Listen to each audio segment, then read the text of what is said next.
L'annonce jeudi dernier de l'organisation d'une présidentielle anticipée et qui a surpris pratiquement tout le monde, parce que rien ne présageait pour une présidentielle anticipée ou pour écourter le mandat de Abdelmadjid Tebboune. Cette annonce s'est faite dans une opacité totale, sans explication aucune, même lorsque une dépêche de l'APS, dont l'auteur n'est autre qu'un des affidés de Abdelmadjid Tebboune, l'actuel ministre de la Communication, Mohamed Agab, la dépêche de l'APS, qui était censée apporter un certain éclairage, répondre à certains questionnements, bien, elle n'a fait qu'entretenir l'opacité et pratiquement, elle n'a fait qu'ajouter aux spéculations et aux supputations. Nous reviendrons sur le sujet justement des spéculations, des supputations et du véritable débat qui doit se tenir, et voyons ce qu'a fait cette annonce, ce qu'elle a provoqué comme réaction. Eh bien,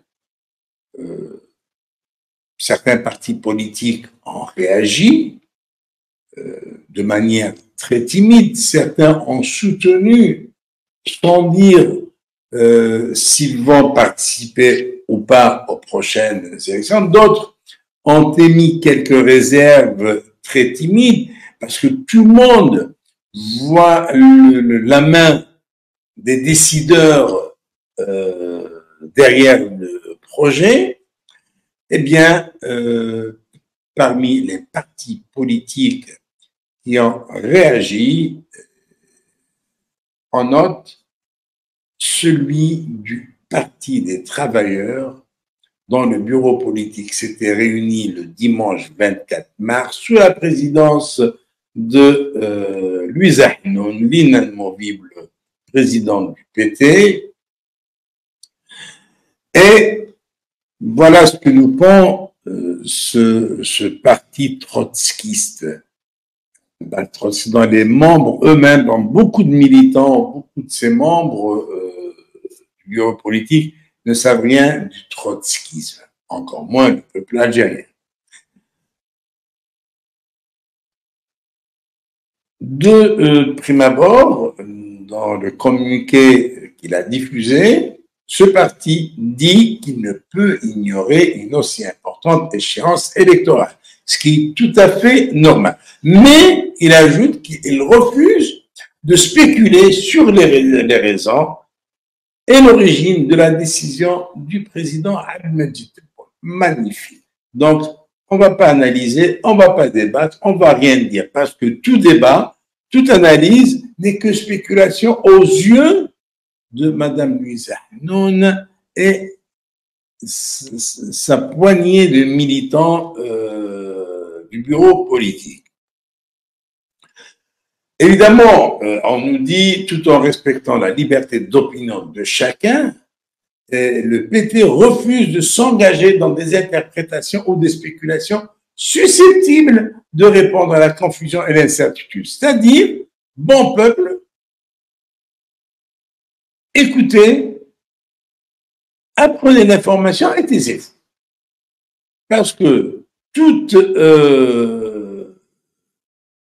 interprétation ne fait que répondre à la confusion, comme s'il n'y avait pas de confusion déjà cette annonce. Et le parti de Louisa Hnoun, c'est comme ça qu'on l'appelle communément, n'hésite pas à aller nous sortir sa chanson fétiche, hein, son dada. C'est le danger externe, le contexte international. Comme si, de tous les pays du monde qui organisent les élections présidentielles, il n'y a que l'Algérie qui est sujette à des convoitises étrangères, à des menaces extérieures, à ceci, à cela.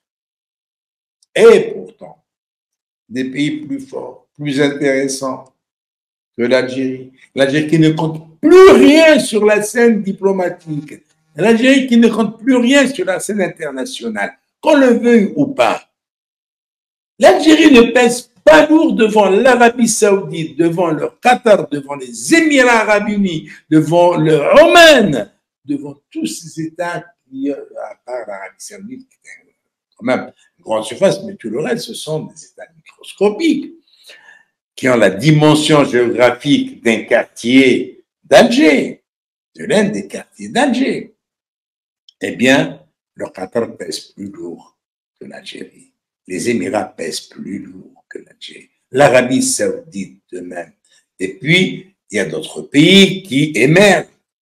L'Afrique du Sud pèse. L'Ouzbékistan pèse. Le Kazakhstan pèse. Tous ces pays pèsent. L'Algérie, il n'y a qu'à voir le classement de son passeport. Son classement, l'Algérie est au 86e rang mondial, 34e rang africain.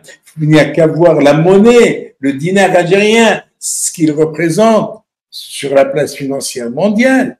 Ça représente 10 fois rien. Donc, en quoi l'Algérie dérange? En quoi une élection présidentielle algérienne suscite les convoitises des puissances étrangères ou des voisins ou autres? Non, non, non. Ça, c'est du plus haut.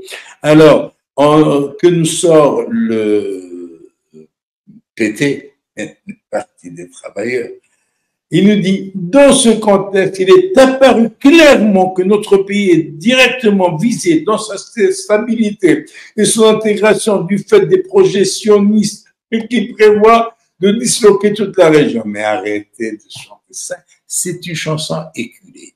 Cette thèse ne tient plus la route. Cette thèse ne tient plus la route. Comme si l'Algérie était le seul pays qui est ciblé par Israël. Oh, arrêtez. L'Algérie a un seul ennemi. L'Algérie a un seul ennemi. Le peuple algérien n'a qu'un seul ennemi, c'est ce pouvoir occulte, faiseur de roi, et qui mène l'Algérie vers le chaos. C'est ce pouvoir occulte qui dénie au peuple algérien le droit à l'autodétermination, le droit d'élire un président de la République en toute liberté et en toute démocratie, le droit d'élire un parlement en toute démocratie et en toute liberté. Voilà. Les ennemis de l'Algérie, ce ne sont ni Israël, ni les Américains, ni les Russes, ni personne d'autre. Il n'y a que le régime en place, et ce régime de voyous, je dis bien de voyous, qui ne lésine sur rien du tout pour continuer à soumettre le peuple algérien sous sa tutelle, sous la tutelle d'un gang de voyous. Alors arrêtez de nous sortir ces histoires de visées étrangères, de ceci, de cela. Voilà. Alors on dit le Parti des travailleurs ne peut pas ignorer ces échéances électorales qui concernent le sort du pays et d'autre part, compte tenu du contexte mondial lourd de danger pour l'humanité, les nations et les peuples dont les retombées destructrices se sont confirmées dans la région du Sahel. Arrêtez de raconter ça, tout ça s'est dépassé. Il n'y a que l'Algérie qui pose problème quand il y a élection présidentielle. Il n'y a qu'en Algérie. Eh bien, le problème qui se pose pour l'Algérie et pour le peuple algérien, ce sont ces décideurs, ces faiseurs de roi qui viennent s'inviter et s'imposer pour empêcher le peuple algérien de vivre une joute électorale de manière démocratique et de manière libre. C'est le fait d'avancer la date du 7 septembre sans avancer la date du deuxième tour, eh bien, ils se démasquent. Ces faiseurs de roi se démasquent. Et Louis Ahinoun, avec son parti, vient entretenir cette opacité d'abord, et elles viennent entretenir cette thèse du danger, c'est-à-dire que nous serons obligés, nous, peuple algérien, nous devons tout accepter tout ce qui vient de ce pouvoir occulte, parce qu'il y a un danger externe, parce qu'il y a les sionistes qui ciblent notre pays, comme si l'Algérie était le seul pays à cibler, comme si l'Algérie dérangeait Israël. Mais arrêtez de mentir. Qu'a fait le régime algérien contre Israël pendant toute cette période de guerre contre les Palestiniens à Gaza? Ben, j'aimerais bien savoir. Voilà ce qu'a fait le régime algérien qui constitue une cible des projectionnistes. Alors, le régime algérien a interdit toute manifestation populaire de soutien au peuple palestinien. Pas une seule manifestation ne s'est tenue, hormis celle organisée par les services de renseignement et la police et qui était bien encadrée. Hormis cette manifestation qui était vraiment montée de toutes pièces, pas la moindre manifestation. Ce régime algérien n'a pas envoyé une seule boîte de lait ou litre de lait ou n'importe quelle aide humanitaire, hormis un avion envoyé bien en retard au 10e jour de la guerre. Et depuis, plus rien. Alors que d'autres pays ont largué des aides humanitaires sur Gaza, ont envoyé des bateaux, ont envoyé des dizaines et des dizaines de cargos avec des aides humanitaires. L'Algérie, rien du tout. Alors, on aimerait bien savoir en quoi l'Algérie dérange Israël. Si tous les pays avaient agi comme l'a fait le régime algérien vis-à-vis de la guerre menée par Israël contre le peuple palestinien à Gaza, eh bien, la tuerie aurait été faite dans le silence total. Dans le silence total, c'est-à-dire à la manière souhaitée par le régime algérien.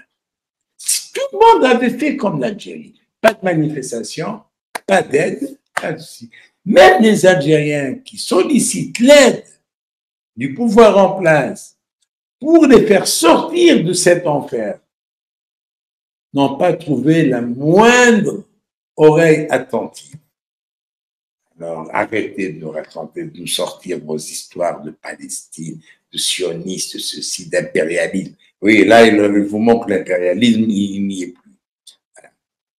Alors, cette histoire de Madame Tebboune et son... Madame Hennoun, oui, ça rime, hein, ça rime. Madame Hennoun et son parti, eh bien, elle a été certainement concoctée, comme d'habitude, avec son grand ami, le général Toufir.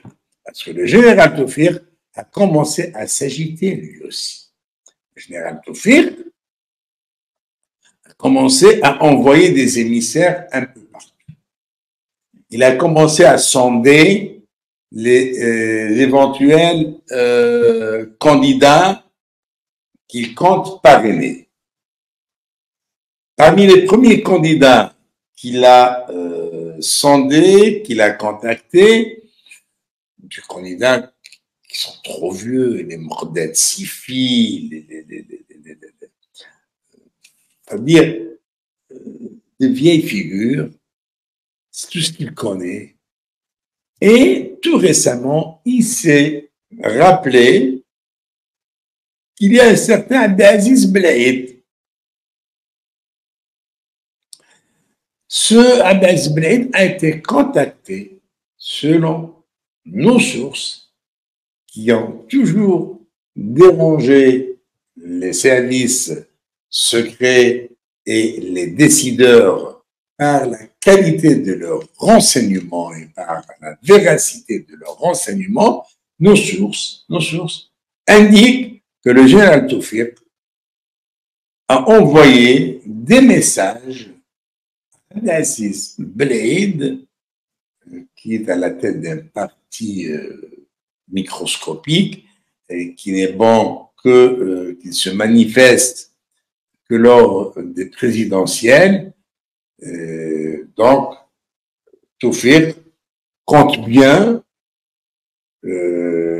l'utiliser comme larbin, pourquoi pas, comme pantin, pourquoi pas, et il va le présenter aux autres décideurs. Lui, c'est le parrain des décideurs. Tawfiq est aujourd'hui le parrain des décideurs. Donc, il contacte ce Abdelaziz Belaïd par l'intermédiaire de Souahi Zerguine, dit colonel Mouad. Quelle relation a Souahi Zerguine avec le général Tawfiq? Eh bien, la relation, c'est le général Djebbar, qui doit beaucoup à Tawfiq. Il a sorti de prison. Une fois que Tawfiq est sorti de prison, eh bien, il a fait sortir Djebbar Menna avec l'appui de Khaled Nzar. Et aujourd'hui, Djebbar Menna, évidemment, il obéit au doigt et à l'œil à son bienfaiteur. Il n'est autre que le général Tawfiq. Son Tawfiq a fait de Djebbar Menna ce qui n'a jamais pu être. Il a fait de lui un directeur central de la sécurité de l'armée pendant une bonne dizaine d'années. Et tout le monde savait que ce Djebbar Menna était la marionnette de général Tawfiq. C'est pour ça que juste après son départ, le départ de Tawfiq, Djebbar Menna a reçu un bon coup de pied qu'il a envoyé en prison, rejoindre Tawfiq en prison, puisque à l'époque, Tawfiq y était à la prison de Blida. Alors, que cherche le général Tawfiq? On voit bien que chaque fois qu'il y a élection présidentielle, il se manifeste. Alors qu'il était en rupture de banc avec l'équipe de Bouteflika, le général Tawfiq,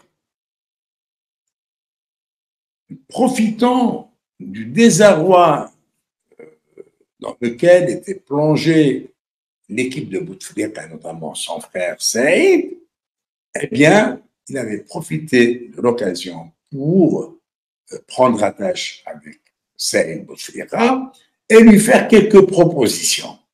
Et il y a eu cette fameuse réunion entre le général Tawfiq, Saïd Bouteflika et Madame Louisa Hanoun à la villa d'Al-Afia, une réunion qui leur a valu quelques mois de prison sous Gaïd Salah. Et ce Gaïd Salah, qui constitue pour Tawfiq le grand ennemi. Ouais, il ne peut pas avoir un ennemi plus vorace, plus cruel que Gaïd Salah pour Tawfiq. Celui qu'on appelait Rabb Tsaïr, Dieu d'Algérie, s'est retrouvé dans une cellule de la prison de Blida, la prison militaire, en tenue de prisonnier, marrant, et dormir sur un lit en ciment et couvert d'une couverture pouilleuse. Et il n'avait jamais, ça ne pouvait pas lui effleurer l'esprit, ça ne pouvait pas, ça a été la grande surprise pour lui. Et oui, c'est pour ça qu'il voue une haine viscérale à Gaïd Salah et à tout ce qui lui rappelle Gaïd Salah. Et parmi ceux qui rappellent Gaïd Salah au général Tawfiq, le fameux Abdelmajid Tebboune. Et oui, parce que Tawfiq ne doit pas sa libération à Ahmed. Il la doit à Shengriha. Et Tawfiq ne peut s'allier qu'avec Shengriha. Il ne peut pas s'allier à Tawfiq, à Tebboune. Et Tawfiq ne veut plus entendre parler de Tebboune. Et c'est pour ça qu'il est en train de faire un casting. Il dirige un casting pour trouver le bon candidat qui va servir ces décideurs de l'ombre. Ces décideurs de l'ombre qui sont le véritable problème de l'Algérie.